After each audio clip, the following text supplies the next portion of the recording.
कि हम इस जनपद में हैं तो देश के लिए सर्वाधिक सैनिक देता है एक गांव। गांव में अगर आप देखते हैं तो एक गवर्नर है और एक बुलंदशहर में गांव है। बहनों और भाइयों, ये हमारा राष्ट्रीय दायित्व और उस दायित्व के लिए हम लोग हमें भगवान श्री कृष्ण की इस उपदेश को अपने जीवन का हिस्सा मानते हैं।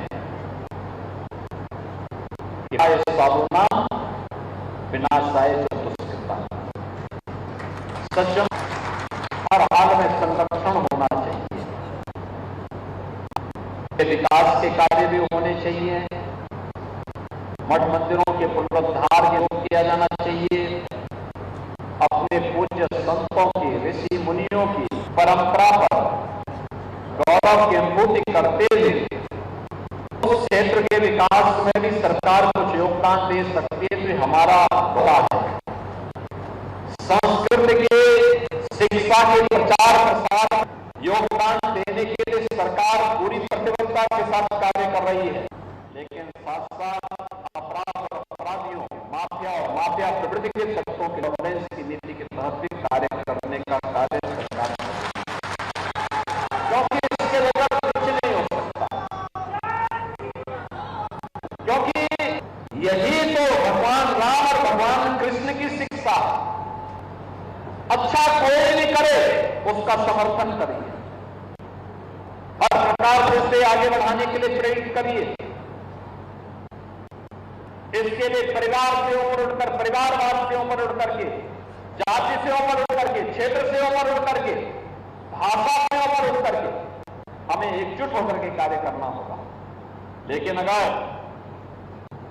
कोई व्यक्ति हमारा कितना भी सगा क्यों ना हो, अगर वह व्यक्ति राष्ट्रीयता को क्षति पहुंचा रहा है, भारत और भारतीयता को नुकसान पहुंचा रहा है, तो फिर हम लोगों को उसका जवाब देने के लिए भी समाज को तैयार करना होगा, अपने आप को तैयार करना होगा। आज सरकार इन सब मूल्यों और आदर्शों की स्थापना के लिए निरंतर प्रयत्नशील है। आज ये मेरा सौभाग्य है कि 900 वर्षों की आध्यात्मिक विरासत, उच्च आध्यात्मिक विरासत के प्रतीक हमारा ये सिद्ध पीठ हत्याराम मठ में आज मुझे यहाँ पे दर्शन करने, पूजन करने का सौभाग्य प्राप्त हुआ। आप सबसे संवाद बनाने का सौभाग्य प्राप्त हुआ है। मैं आज के इस अवसर पर इस पीठ के पूज्य पीठाधीश्वर महामंडलेश्वर पूज्य स्वामी श्री भवानी नंदन यति जी महाराज और उनसे जुड़े हुए सभी शिष्यों का मैं हृदय से आभारी हूं कि उन्होंने आज के इस आयोजन के लिए यहाँ पर एकत्र रहे और इस आयोजन में मुझे देवी भगवती रंबा बुढ़िया माई का दर्शन करने का सौभाग्य उन्होंने दिया है। मैं इस अवसर पर आप सबको इस बात के लिए आश्वस्त करता हूं कि डबल की सरकार जो बोलती है वह करती है और जितना करती है उतना ही बोलती है। आप सबको मां भगवती का आशीर्वाद, उनकी कृपा निरंतर प्राप्त होता रहे, इस विश्वास के साथ मैं अपनी वाणी को यहीं पे विराम देता हूं। धन्यवाद। जय जय श्री राम। जय श्री राम। भारत माता की।